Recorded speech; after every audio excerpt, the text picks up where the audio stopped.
c'est bien entendu la mise en œuvre opérationnelle, ce coup-ci, du développement professionnel continu du DPC. C'est quand même un bouleversement dans le monde de la formation continue et de l'apprentissage, avec essentiellement deux champs très importants l'un et l'autre.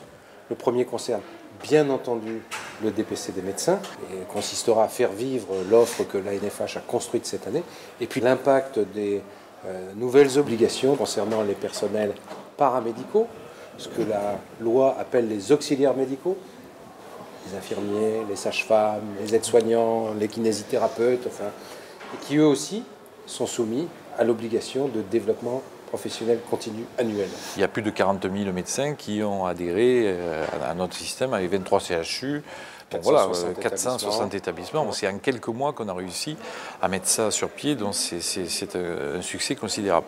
Y compris pour les hôpitaux, c'est important que les médecins soient avec les paramédicaux parce que on travaille ensemble tout au long de l'année. Et quelquefois, il y a des formations qu'on a besoin de faire ensemble aussi. Et puis symboliquement, je crois que ça contribuera aussi au rapprochement et à l'unité d'équipe dans les hôpitaux et donc à une qualité de soins supérieure parce que c'est toujours le patient qui en tire le bénéfice.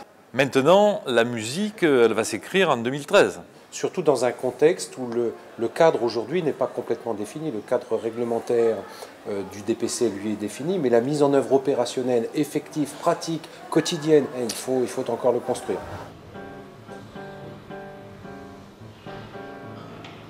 Ce projet stratégique donc, a été écrit uniquement par nous, c'est-à-dire par toutes les composantes de la NFH, c'est-à-dire les représentants des organisations syndicales et la FHF. Donc un des axes forts est la diversification de nos partenariats dans le but d'aller chercher également des cofinanceurs. L'Europe est devenue un acteur qui a une réalité dans le financement d'un certain nombre d'actions de l'ANFH. Il y a les régions, il y a les agences régionales de santé. L'ANFH, c'est bien sûr, là où nous sommes aujourd'hui, c'est bien sûr son siège parisien, c'est bien sûr sa directrice générale et ses administrateurs, mais c'est avant tout des régions qui agissent au quotidien, qui sont en contact avec les salariés, qui sont en contact avec les établissements, mais qui construisent et qui font vivre la formation individuelle, les formations collectives.